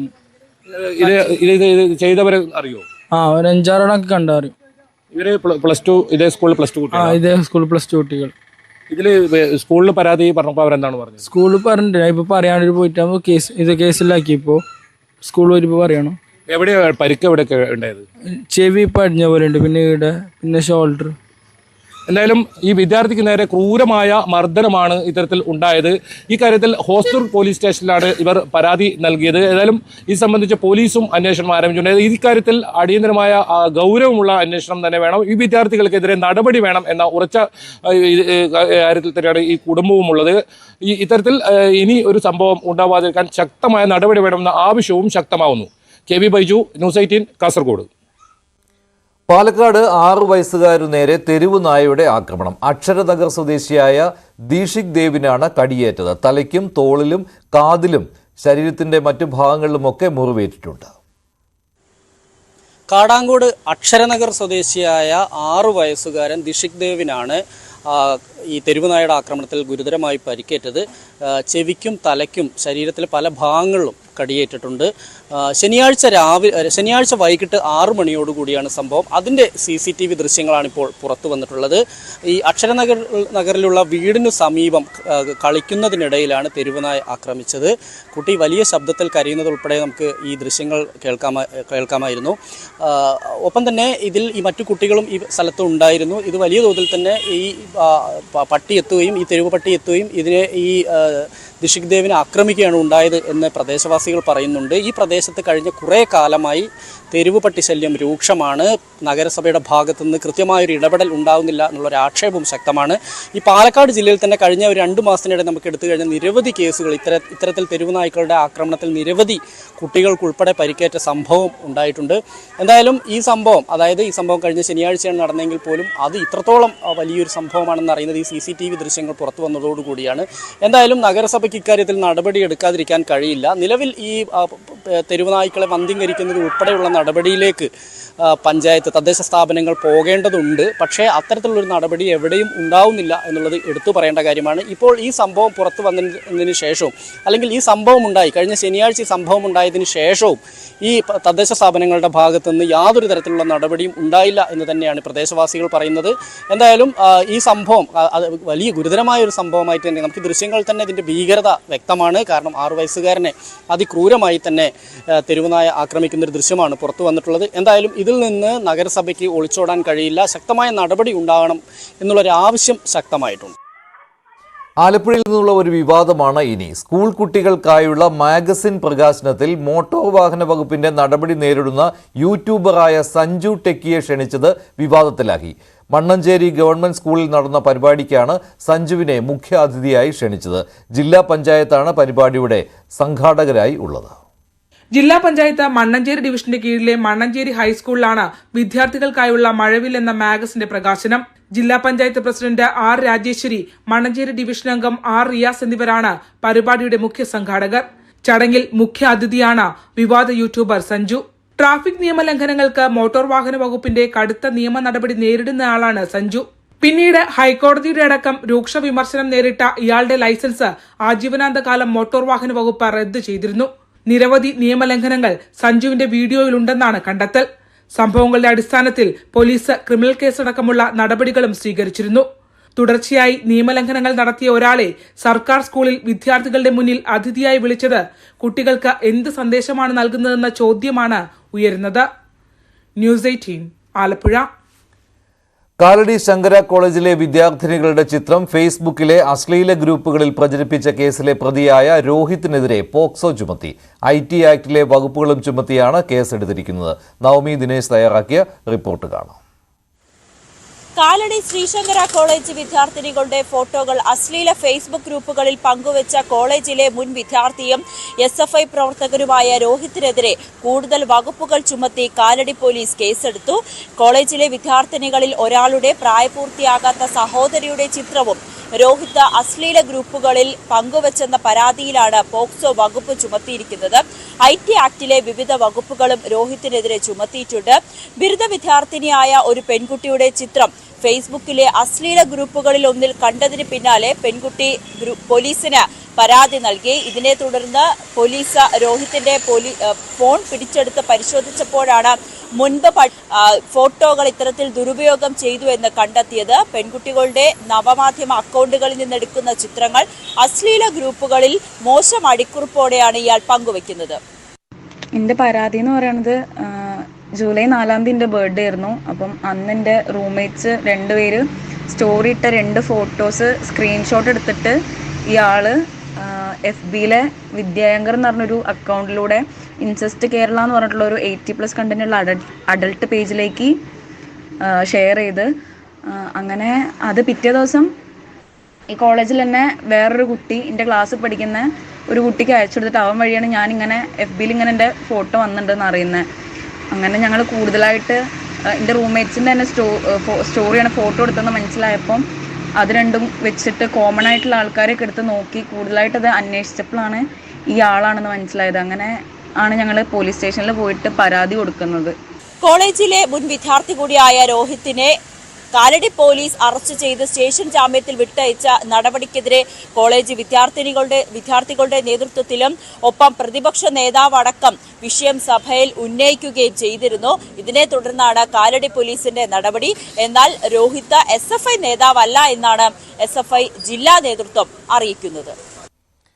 യൂത്ത് കോൺഗ്രസ് നേതാവായ ഫർസീൻ മജീദിന് പോലീസ് നിരീക്ഷണം ഏർപ്പെടുത്തി. അപായപ്പെടുത്താൻ സാധ്യതയുണ്ട് എന്നതിനാലാണ് ഫർസീൻ മജീദിന് പോലീസിന്റെ നിരീക്ഷണം. ആകാശ് തില്ലങ്കേരി നിയമം ലംഘിച്ച് വാഹനം ഓടിച്ചതിനെതിരെ പരാതി നൽകിയത് ഫർസീൻ മജീദായിരുന്നു.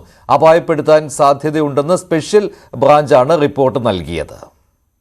കണ്ണൂർ മട്ടന്നൂർ പോലീസിന്റേതായിരിക്കും നിരീക്ഷണം. മട്ടന്നൂരിലെ വീട്ടിൽ പോലീസ് രജിസ്റ്റർ ബുക്ക് വെച്ചു.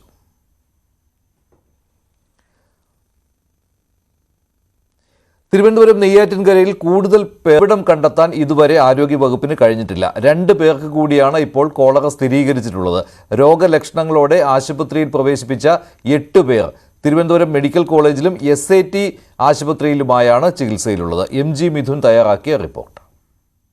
നിലവിൽ ഇതോടെ 3 പേർക്കാണ് രോഗം സ്ഥിരീകരിച്ചിരിക്കുന്നത്. 8 പേർ കൂടി രോഗലക്ഷണങ്ങളുണ്ട് എന്നുള്ള ഒരു സ്ഥിരീകരണം കൂടി ഈ ആരോഗ്യവകുപ്പിന്റെ ഭാഗത്തുനിന്ന് പുറത്തുവരികയും ചെയ്യുന്നുണ്ട്. എന്തായാലും ഈ സ്വകാര്യ സ്ഥാപനത്തിലെ ഭക്ഷണത്തിൽ നിന്നാണോ അല്ലെങ്കിൽ സമീപത്തുള്ള ചാലിലുണ്ടായ ജലം മലിനീകരണം കൊണ്ടാണോ ഇത്തരത്തിൽ രോഗബാധ ഉണ്ടായതെന്നടക്കമുള്ള കാര്യത്തിലേക്ക് അത്തരത്തിൽ സ്ഥിരീകരണത്തിലേക്ക് എത്താൻ ഇതുവരെയും ആരോഗ്യവകുപ്പിന് എത്താനാകുന്നില്ല എന്നുള്ളതാണ് ഏറ്റവും ശ്രദ്ധേയമായിട്ടുള്ള കാര്യം. ഒപ്പം തന്നെ ഇതിന്റെ ഉറവിടം കണ്ടെത്താൻ ഇതുവരെയുമായിട്ടും ആരോഗ്യവകുപ്പിന് കഴിഞ്ഞിട്ടില്ല. നിലവിൽ ഈ റിപ്പോർട്ടുകൾ സമർപ്പിച്ചതിന് ശേഷം അതായത് ഈ പരിശോധനയ്ക്കായി അയച്ചിട്ടുള്ള സാമ്പിളുകളുടെ റിപ്പോർട്ട് ലഭിച്ചതിന് ശേഷം മാത്രമേ ഒരു സ്ഥിരീകരണത്തിലേക്ക് എത്താൻ സാധിക്കൂ. ഒപ്പം തന്നെ 10 ദിവസം മുമ്പ് ഈ സ്വകാര്യ സ്ഥാപനത്തിലൊരു സ്വകാര്യ വ്യക്തി ഭക്ഷണം നൽകിയിരുന്നു. ഈ ഫുഡിൽ നിന്നാണോ ഇത്തരത്തിൽ അണുബാധ ഉണ്ടായത്, ഈ രോഗബാധ ഉണ്ടായത് എന്നടക്കമുള്ള കാര്യങ്ങൾ പരിശോധിക്കുന്നുണ്ട്. കൂടാതെ സമീപത്തുള്ള ചാലുകൾ കേന്ദ്രീകരിച്ച് അവിടുത്തെ ജലം സംഭരിച്ച് അതിന്റെ പരിശോധനയ്ക്കായി അയച്ചിട്ടുണ്ട്. കൂടാതെ നേരത്തെ ഏതെങ്കിലും തരത്തിൽ ഈ അന്തേവാസികൾ അവരുടെ ബന്ധുവീട്ടുകളിലൊക്കെ പോയപ്പോൾ അവിടെ നിന്ന് ഏതെങ്കിലും തരത്തിൽ ആർക്കെങ്കിലും രോഗബാധ ഉണ്ടായി അവരിൽ നിന്ന്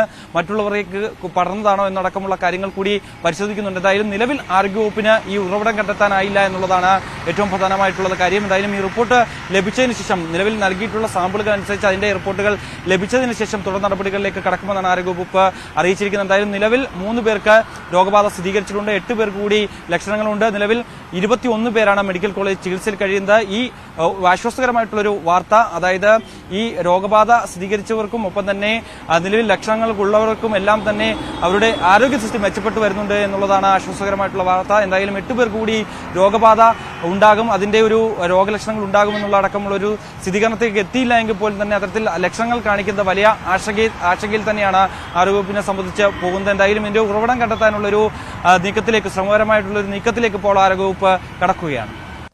അമീബിക് മസ്തിഷ്ക ജ്വരം കോഴിക്കോടിന് പിന്നാലെ ഇപ്പോൾ തൃശൂരിലും സ്ഥിരീകരിച്ചിരിക്കുകയാണ്. തൃശൂർ പാടൂർ സ്വദേശിയായ 7ാം ക്ലാസ്സുകാരനാണ് രോഗം കണ്ടെത്തിയത്. കുട്ടിയെ എറണാകുളത്തെ സ്വകാര്യ ആശുപത്രിയിൽ പ്രവേശിപ്പിച്ചിരിക്കുകയാണ്. ആരോഗ്യനില തൃപ്തികരമാണെന്നാണ് ഡോക്ടർമാർ അറിയിച്ചത്. നവകേരള ബസ്സിൽ കയറാൻ ആളില്ല. കോഴിക്കോട് നിന്ന് ബംഗളൂരുവിലേക്കുള്ള സർവീസ് നിലച്ചിരിക്കുകയാണ്. MS അനീഷ് കുമാർ വിവരങ്ങളുമായി ചേരുകയാണ്. അനീഷ്, എന്താണ് കാര്യം?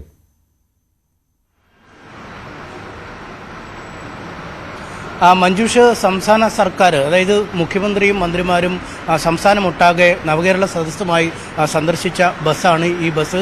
ഇതിനുശേഷം ഈ യാത്ര കഴിഞ്ഞ ശേഷം ഈ ബസ് എന്ത് ചെയ്യുമെന്ന ചോദ്യം ഉയരുകയും വലിയ വിമർശനങ്ങൾ, വലിയ തുക മുടക്കി ഈ ബസ് നിർമ്മിച്ചതിനെതിരെ ഉയരുകയും ചെയ്തു. ഇതേ തുടർന്നാണ് കോഴിക്കോട് ബംഗളൂരു റൂട്ടിൽ ഓടുന്നതിനായി ഈ ബസ് നിശ്ചയിക്കുകയും ചെയ്തത്. ആദ്യ ദിനങ്ങളിൽ വലിയ ആർഭാടമായി, വലിയ യാത്രക്കാരുടെ തിരക്ക് ബാഹുല്യമൊക്കെ ഈ ബസ്സിനുണ്ടായിരുന്നു. എന്നാൽ കഴിഞ്ഞ കുറച്ച് ദിവസങ്ങളായി യാത്രക്കാരുടെ എണ്ണം ശുഷ്കമായി വരികയും കഴിഞ്ഞ 2 ദിവസമായി ഒരു യാത്രക്കാർ പോലും ഈ വാഹനത്തിൽ, ഈ ബസ്സിൽ പോകാൻ ഇല്ലാത്ത അവസ്ഥ വരികയുമാണ്. ഇതേ തുടർന്ന് കഴിഞ്ഞ 2 ദിവസമായി ബസ് ഓടിക്കാതെ തന്നെ കോഴിക്കോട്ട് KSRTC ബസ് സ്റ്റേഷനിൽ നിർത്തിയിട്ടിരിക്കുന്ന കാഴ്ചയാണ് നമുക്ക് കാണാൻ കഴിയുന്നത്. KSRTC അധികൃതർ തന്നെ പറയുന്നതനുസരിച്ച് 60,000 രൂപയെങ്കിലും പ്രതിദിന കളക്ഷൻ ഉണ്ടായാൽ മാത്രമാണ് ഈ വാഹനം നഷ്ടമില്ലാതെ ഓടിക്കാൻ കഴിയുകയുള്ളൂ. ഒരു 40-50 രൂപയെങ്കിലും ഉണ്ടെങ്കിൽ തൽക്കാലം ഓടിച്ചു പോവുകയെങ്കിലും ചെയ്യാം. പക്ഷേ കഴിഞ്ഞ കുറച്ച് ദിവസങ്ങളായി 15,000 രൂപ പോലും കളക്ഷൻ ഈ വാഹനത്തിനുണ്ടാവുന്നില്ല. മുൻകൂർ ബുക്കിങ്ങും കാര്യമായി ഉണ്ടാവുന്നില്ല. വഴിയിൽ കൂടി സഞ്ചരിക്കുമ്പോൾ കൈ കാണിച്ചു പോലും ഒരു യാത്രക്കാരും ഈ ബസ്സിൽ കയറുന്നില്ലെന്നാണ് അവർ പറയുന്നത്. ഒന്നാമത് വലിയ ചാർജാണ്. ഈ 1175 GST ഒക്കെ അടക്കമാകുമ്പോൾ വലിയ ചാർജാണ് കോഴിക്കോട് നിന്നും ബംഗളൂരു വരെ പോകുന്ന ഈ ട്രിപ്പിനുള്ളത്. മറ്റൊന്ന്, പുലർച്ചെ 2 മണിക്കാണ് ഇതിൻ്റെ സർവീസ് ആരംഭിക്കുന്നത്. അതുകൊണ്ട് ആ സമയത്ത് ആരെങ്കിലും ദൂരയിൽ നിന്നൊക്കെ വന്ന് ഈ വാഹനത്തിൽ കയറാനുള്ള ഒരു അസൗകര്യമുണ്ടാവുന്നു. ബംഗളൂരുവിൽ നിന്ന് പുറപ്പെടുന്നത് 2 മണിക്കാണ്. ആ സമയത്തും ആളുകൾ കയറാനില്ല. കാരണം വൈകുന്നേരങ്ങളിലാണ് യാത്രക്കാർ കൂടുതലും ബംഗളൂരുവിൽ നിന്നും കോഴിക്കോട്ടേക്ക് വരാനുള്ളത്. അതുകൊണ്ട് തെറ്റായ സമയ നിശ്ചയവും ഒപ്പം വലിയ യാത്രാ നിരക്കുമാണ് ആളുകൾക്ക് ഈ വാഹനം വേണ്ടാതാക്കിയിരിക്കുന്നത്. നേരത്തെ CPM നേതാക്കളൊക്കെ പറഞ്ഞത് ഈ മുഖ്യമന്ത്രിയും മന്ത്രിമാരും ഒക്കെ കയറിയ വാഹനത്തിൽ കയറാൻ ആളുകളുടെ തിരക്കായിരിക്കും, അത് ഒരു മ്യൂസിയത്തിൽ വെച്ചാൽ പോലും ലക്ഷക്കണക്കിന് കോടിക്കണക്കിന് രൂപ ഉണ്ടാക്കുമെന്നൊക്കെയാണ് പറഞ്ഞത്. ആ ബസ്സിനെയാണ് ഇപ്പോൾ നാട്ടുകാർ കൈവിട്ടിരിക്കുന്നത്. ഈ പണത്തിൻ്റെ അല്ലെങ്കിൽ ഈ നിരക്ക് നൽകിയാൽ കർണാടക സർക്കാരിൻ്റെ നല്ല വോൾവോ ബസ്സുകളോ അല്ലെങ്കിൽ കേരള സർക്കാരിൻ്റെ തന്നെ സൂപ്പർ ഡീലക്സ് അടക്കമുള്ള മറ്റു വാഹനങ്ങളിലോ വരാനുള്ള സാഹചര്യമുണ്ട്. അതുകൊണ്ട് തന്നെയാണ് നവകേരള ബസ് ആദ്യത്തെ തിരക്ക് മാറിയ ശേഷം ഒരു രീതിയിലും മുന്നോട്ട് പോകാൻ കഴിയാത്ത അക്ഷരാർത്ഥത്തിൽ KSRTC ബസ് സ്റ്റാൻഡിൽ കട്ടപ്പുറത്തായി ഇപ്പോൾ. ശരി അനീഷ്, എന്തായാലും ഇക്കാര്യം അനീഷ് നേരിട്ട് അവിടെ ചോദിച്ചിരുന്നുവല്ലോ. ആ അനീഷ് ചോദിക്കുന്നതിൻ്റെ ആ ദൃശ്യങ്ങളുമുണ്ടല്ലോ, അതിലേക്ക് അതുകൂടി കണ്ടുവരാം.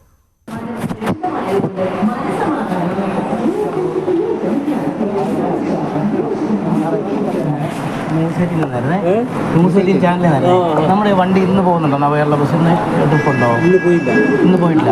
രാവിലെ ആയിരുന്നു പോകുന്നത്. ആളില്ലാത്തതുകൊണ്ട് തന്നെ പോകുന്ന. ഇന്നലെ പോയില്ലല്ലോ. ഇപ്പോൾ ഫ്രീക്വന്റ് ആയിട്ട് പോകാറില്ല. ആള് കുറവാണോ? ആള് കുറവാണ്. ബുക്കിംഗ് കുറവായതുകൊണ്ട് ക്യാൻസൽ ചെയ്യലാണ്. മിക്കവാറും ദിവസങ്ങൾ അങ്ങനെ അല്ലേ? അതിന് എത്ര പേരുണ്ടല്ലോ മിനിമം? അങ്ങനെ വല്ലതും ഉണ്ടോ? അതോ ഉണ്ടെങ്കിൽ ഒരു 35,000 36,000 കൊല്ലം കിട്ടാണ്ട് ഒന്ന് മുതലാവില്ലല്ലേ? അത്രയും വേണം. അത്രയും ഇല്ല മുതലാവില്ല. അപ്പം ചെറിയ യാത്രക്കാരൊന്നും പോരാ. 50 കൊല്ലം കിട്ടിയിട്ടുണ്ടായിരുന്നു. 60-നൊക്കെ വന്ന ഇടല് 60,000-50,000 കിട്ടിയിരുന്നു ആദ്യ സമയത്ത്. ഇപ്പോൾ അതാ ഒന്നാമത് ടൈം എങ്ങനെയാണ്? ടൈം 4 മണിയായേ. 4 മണി ബുക്കിംഗ് മാത്രമല്ലേ കിട്ടും, വേറെ ആരും കിട്ടില്ല. പുലർച്ചെ 4 മണിയല്ലേ? പുലർച്ചെ 4 മണിക്ക് ഇവിടുന്ന് പോകുന്നത് അല്ലേ? ടൈമൊക്കെ മാറ്റി ചിലപ്പോൾ വ്യത്യാസം കാണും. രാവിലെ ഒരു 6-6:30 ആക്കിയാൽ ആള് നേരം വരുന്നിട്ടാണ് കുഴപ്പമില്ല. ഇങ്ങോട്ട് തിരിച്ചു വരുമ്പോഴോ? ഇങ്ങോട്ട് തിരിച്ചു വരുമ്പോഴോ? ഇങ്ങോട്ട് തിരിച്ചു വരുമ്പോൾ വലിയ ആളില്ല. അത് അങ്ങനെ തന്നെയാണ്. 2 മണി 2:30. പുലർച്ചെ 2 മണിക്ക് വരിക? അല്ല ഉച്ചയ്ക്ക് അവിടുന്ന് 2:30. ഉച്ചയ്ക്ക് 2:30 വരും. അപ്പോൾ അതിന് വലിയ ആളൊന്നും ഇല്ല. പിന്നെ ചാർജും വൈകുന്നേരം ആയിക്കണം തിരിച്ചു വരണമെങ്കിൽ. അപ്പോൾ അങ്ങോട്ട് ആളുണ്ടാവും. അങ്ങനെ തന്നെ രാവിലെ 4 മണി എന്നൊക്കെ പറഞ്ഞിട്ടുണ്ടെങ്കിൽ ആള് വേറെ ആരും ഇറങ്ങിയല്ല. ബുക്ക് ചെയ്യുന്ന ആൾക്കാർ വരാൻ ബുദ്ധിമുട്ടല്ലേ? ശരിക്കൊരു 6-6:30 ഒക്കെ ആണെങ്കിൽ ഷെഡ്യൂൾ ചെയ്താലല്ലേ. പിന്നെ ചാർജും ഹൈ ആയതുകൊണ്ട് ഒരു ചാർജും ഹൈ 1800 കണ്ടല്ലേ? 1800 അത് എന്തോ. സാധാരണ ഇവിടെ ഡീലക്സ് മറ്റേതൊക്കെ പോയിട്ടുണ്ടെങ്കിൽ 700 800 ആ റേഞ്ചിലല്ലേ വരുന്നുള്ളൂ. കർണാടകയുടെ വോൾവോ ഉണ്ട് അല്ലേ? അപ്പൊ എന്ത് തീരുമാനം എടുക്കണമെന്നൊന്നും ആയിട്ടില്ല. തൽക്കാലം ആളില്ലാത്തൊന്നും പോകുന്നില്ല എന്നുള്ളൂ. ബുക്കിംഗ് തീരെയില്ല അല്ലേ? ഓൺലൈൻ ബുക്കിംഗ് തീരെ വരുന്നില്ല. ബുക്കിംഗ് ഇല്ല. അതിനാൽ തന്നെ പല ദിവസങ്ങളിലും നവകേരള ബസിന്റെ സർവീസ് നിർത്തേണ്ടി വരികയാണ് എന്നാണ് ജീവനക്കാരും പറയുന്നത്. അനീഷ്, അവർ ചൂണ്ടിക്കാണിക്കുന്ന കാര്യം ഒന്ന് ബുക്കിംഗ് ഇല്ല, മുതലാവുകയില്ല, പിന്നെ ചാർജ് കൂടുതലാണ്, അതുപോലെ തന്നെ ടൈമിന്റെ കാര്യത്തിലും പ്രശ്നമാണല്ലോ ഇവർ പറയുന്നത്. ജീവനക്കാർക്ക് ഇതിനൊരു കാര്യം അറിയാവുന്നതാണല്ലോ എന്താണ് പ്രശ്നമെന്ന്. അപ്പോൾ ഒരു റീഷെഡ്യൂൾ ചെയ്യുവാനുള്ള സാധ്യതയും ഉണ്ടോ? വരും ദിവസങ്ങളിലെ ബുക്കിങ്ങും ഇങ്ങനെ തന്നെയാണോ? വളരെ കുറവാണോ? തീർച്ചയായും ഓൺലൈനിൽ വരും ദിവസങ്ങളിലേക്കും ഈ നവകേരള ബസ്സിൽ ആരും യാത്ര ബുക്ക് ചെയ്തിട്ടില്ല എന്നതാണ് ശ്രദ്ധേയം. നമ്മൾ പോലും സാധാരണഗതിയിൽ ഇപ്പോൾ ഏതെങ്കിലും യാത്രകൾക്ക് കോഴിക്കോട്ടേക്കോ കോട്ടയത്തേക്കോ തിരുവനന്തപുരത്തേക്കോ ഒക്കെ ബുക്ക് ചെയ്യുമ്പോൾ പോലും പല ദിവസങ്ങളിലും 2-3 ദിവസം മുമ്പൊക്കെ KSRTC ബസ്സിൽ ബുക്കിംഗ് ഉണ്ടാവാറുണ്ട്. പകുതിയിലധികം സീറ്റുകൾ ബുക്ക് ചെയ്യപ്പെടുന്ന അവസ്ഥയുമുണ്ട്. പക്ഷേ നവകേരള ബസ്സിന് മാത്രം ഒരു ബുക്കിങ്ങും ഇല്ല എന്നതാണ് ഏറ്റവും അത്ഭുതകരമായ കൗതുകകരമായ കാര്യം. ഇതിൻ്റെ പ്രധാന കാരണങ്ങൾ നമ്മൾ അന്വേഷിച്ചപ്പോൾ അവിടെ ആ കൗണ്ടറിൽ പറഞ്ഞ രീതിയിൽ തന്നെയാണ്. ഒന്ന്, ഇതിൻ്റെ ചാർജ് വർദ്ധിച്ച ചാർജാണ്. 2, ഈ ബസ്സിൻ്റെ സമയം പുലർച്ചെ 4 മണിക്കൊക്കെ വന്ന ആളുകൾ ബസ് കയറി ബംഗളൂരുവിലേക്ക് പോവുക, അവിടെ ചെന്നിട്ടുള്ള ആ സമയകാര്യങ്ങളൊക്കെ അത് അങ്ങേയറ്റം ബുദ്ധിമുട്ടുണ്ടാവുന്ന സമയമാണ്. 2, ബംഗളൂരുവിൽ നിന്ന് പോരുമ്പോഴും ഉച്ചയ്ക്ക് 2 മണിക്കൊക്കെ യാത്ര പുറപ്പെടുന്ന ആളുകൾ വളരെ കുറവാകും. കാരണം ബംഗളൂരുവിൽ എന്തെങ്കിലും ആവശ്യങ്ങൾക്ക് പോയി ഓഫീസിലോ മറ്റ് ബിസിനസ് കാര്യങ്ങൾക്കോ പോകുന്നവർ ഓഫീസ് സമയം കഴിഞ്ഞെങ്കിൽ മാത്രമാണ് അവർക്ക് തിരിച്ച് വീട്ടിലേക്ക് പോരേണ്ട ആവശ്യമുള്ളൂ. അല്ലെങ്കിൽ നവകേരള ബസ്സിൽ യാത്ര ചെയ്യണമെന്ന് കരുതി മാത്രം യാത്ര നേരത്തെ തുടങ്ങുകയും വൈകി അവസാനിപ്പിക്കുന്ന ആളുകളൊന്നും കാണില്ല. അതുകൊണ്ട് വളരെ ചിന്തിതമായൊരു തീരുമാനം സർക്കാർ ഇക്കാര്യത്തിൽ റിപ്പോർട്ട് നൽകിയത്. കൊട്ടിഘോഷിച്ചു തുടങ്ങിയതാണ് കോഴിക്കോട് ബംഗളൂരു റൂട്ടിൽ നവകേരള ബസ്. മുഖ്യമന്ത്രിയും മന്ത്രിമാരും സഞ്ചരിച്ച നവകേരള ബസ്. പക്ഷേ ഇപ്പോൾ ബുക്കിംഗ് തീരെയില്ല. പല ദിവസങ്ങളിലും സർവീസ് നടത്തുന്നില്ല KSRTC. മറ്റു വാർത്തയിലേക്ക്. എഞ്ചിനീയറിംഗ് പ്രവേശന പരീക്ഷയായ കീമിന്റെ റാങ്ക് ലിസ്റ്റ് പ്രസിദ്ധീകരിച്ചു. 52,500 പേർ റാങ്ക് പട്ടികയിൽ ഇടം നേടിയതായി ഉന്നത വിദ്യാഭ്യാസ മന്ത്രി R. ബിന്ദു അറിയിച്ചു.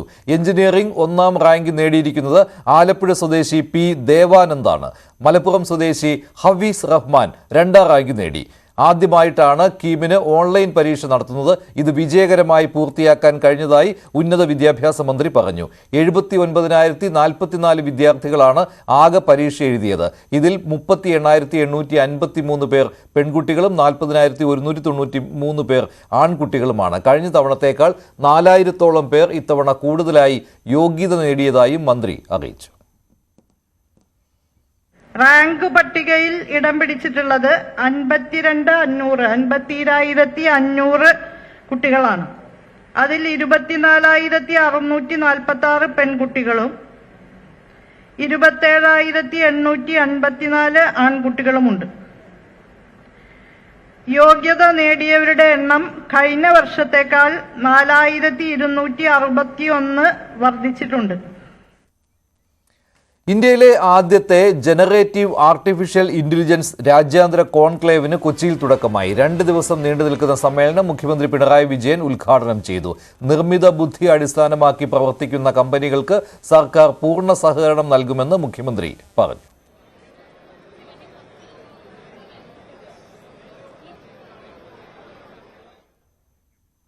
ഇനി ചില ലോക വാർത്തകൾ ചുരുക്കത്തിൽ നോക്കാം. കൃഷ്ണേന്ദു നായർ ചേരുന്നു.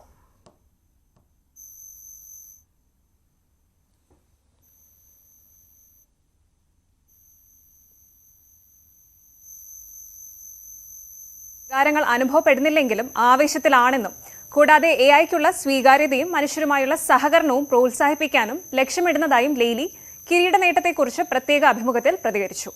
ഫ്രാൻസിൽ നിന്നുള്ള ലാലീന വാലീന 2ാം സ്ഥാനത്തും Portuguese AI model Olivia C 3ാം സ്ഥാനത്തുമെത്തി. അവസാന 10 പേരിൽ രാഹുൽ ചൌധരി സൃഷ്ടിച്ച ഇന്ത്യയുടെ AI ജനറേറ്റഡ് ഫൈനലിസ്റ്റായ സര ശതാവരിയും എത്തിയിരുന്നു. ഗസ വെടിനിർത്തലിന് ശേഷം ഏകീകൃത സർക്കാർ രൂപീകരണമെന്ന് പലസ്തീൻ പ്രധാനമന്ത്രി മുഹമ്മദ് മുസ്തഫയാണ് ഇക്കാര്യം അറിയിച്ചത്. റമല്ലയിൽ UN ഉദ്യോഗസ്ഥർ, കോൺസൽമാർ, അംബാസഡർമാർ എന്നിവരുമായി നടത്തിയ കൂടിക്കാഴ്ചയിലാണ് അദ്ദേഹം ഈ പ്രസ്താവന നടത്തിയത്. ഗസയിലെ സംഘർഷ പശ്ചാത്തലത്തിൽ അടിയന്തര മാനുഷിക ആവശ്യങ്ങൾ പരിഹരിക്കാനും പലസ്തീൻ സർക്കാരുമായി പ്രവർത്തനം ഏകോപിപ്പിക്കാനും അന്താരാഷ്ട്ര പങ്കാളികളോടും UN-നോടും മുസ്തഫ അഭ്യർത്ഥിച്ചു. ആക്രമണം കടുപ്പിച്ച് ഇസ്രായേൽ സൈന്യം. തെക്കൻ ഗസയിലെ ഖാൻ യൂനിസിൽ അഭയാർത്ഥികൾ കഴിഞ്ഞിരുന്ന സ്കൂളിന് നേരെ ഇസ്രായേൽ നടത്തിയ വ്യോമാക്രമണത്തിൽ 29 പേർ കൊല്ലപ്പെട്ടു. നിരവധി പേർക്ക് പരിക്കേറ്റിട്ടുമുണ്ട്. അടുത്തിടെയുണ്ടായ ഏറ്റവും കടുത്ത ആക്രമണങ്ങളിൽ ഒന്നായിരുന്നു ഇത്. ഇസ്രായേൽ ആക്രമണങ്ങളിൽ ഗസയിൽ ഇതുവരെ 38,200-ലേറെ പേർക്കാണ് ജീവൻ നഷ്ടമായത്. 88,200-ലേറെ പേർക്ക് പരിക്കേറ്റിട്ടുമുണ്ട്. യുക്രൈനെതിരായ യുദ്ധത്തിൽ റഷ്യയെ സഹായിക്കുന്നതിൽ ചൈനയ്ക്ക് വളരെ വലിയ പങ്കുണ്ടെന്ന് നേറ്റോ. കൂടാതെ റഷ്യ ചൈന ബന്ധം ആശങ്കാജനകമെന്നും നേറ്റോ നേതാക്കൾ. യുക്രൈനെതിരായ യുദ്ധത്തിൽ റഷ്യയുടെ പ്രധാന സഹായി ചൈനയാണെന്നും ആരോപണമുണ്ട്. വാഷിംഗ്ടണിൽ നടന്ന നേറ്റോ ഉച്ചകോടിയിലാണ് ചൈനയ്ക്കെതിരായ വിമർശനം നേതാക്കൾ ശക്തമാക്കിയത്. അതേസമയം നേറ്റോ സഖ്യം ഉയർത്തിയ ആരോപണങ്ങൾ ചൈന നിഷേധിച്ചു. വിമർശനങ്ങൾ അടിസ്ഥാനരഹിതമാണെന്നും ചൈന കൂട്ടിച്ചേർത്തു. റഷ്യൻ ആക്രമണത്തെ ചെറുക്കാൻ യുക്രൈനിന്റെ വ്യോമ പ്രതിരോധ ശേഷി ശക്തമാക്കുമെന്നും കൂടുതൽ വ്യോമ പ്രതിരോധ സംവിധാനങ്ങൾ നൽകുമെന്നും പ്രഖ്യാപിച്ച് US പ്രസിഡന്റ് ജോ ബൈഡൻ. വാഷിംഗ്ടണിൽ നടക്കുന്ന നേറ്റോ ഉച്ചകോടിയിലാണ് ബൈഡന്റെ ഈ പ്രഖ്യാപനം. കൂടാതെ US, Germany, Netherlands, Romania, Italy എന്നിവർ ഓരോ പേട്രിയറ്റ് വ്യോമ പ്രതിരോധ സംവിധാനം വീതവും നോർവേ 6 F-16 യുദ്ധവിമാനങ്ങളും നൽകും. ലോകവാർത്തകൾ അവസാനിക്കുന്നു. നമസ്കാരം. ഇനി സ്വർണം വെള്ളി നിരക്കുകൾ കൂടി നോക്കാം. കവിത ഗോൾഡ് ആൻഡ് ഡയമണ്ട്സ് ഇന്നത്തെ സ്വർണം വെള്ളി നിരക്കുകൾ നിങ്ങൾക്കായി സമർപ്പിക്കുന്നത് wedding collections from Kavitha gold and diamonds. സ്വർണം 22 ക്യാരറ്റ് ഗ്രാമിന് 6,705, പവന് 53,640. സ്വർണം 18 ക്യാരറ്റ് ഗ്രാമിന് 5,590, പവന് 44,720. വെള്ളി ഗ്രാമിന് 99, കിലോയ്ക്ക് 99,000 രൂപ. കവിത ഗോൾഡ് ആൻഡ് ഡയമണ്ട്സ് ഇന്നത്തെ സ്വർണം വെള്ളി നിരക്കുകൾ നിങ്ങൾക്കായി സമർപ്പിക്കുന്നത് wedding collections from Kavitha gold and diamonds. ഇടവേളയ്ക്ക് ശേഷം സ്പോട്ട് ലൈവ് ടോം കുര്യാക്കോസ് ചേരും.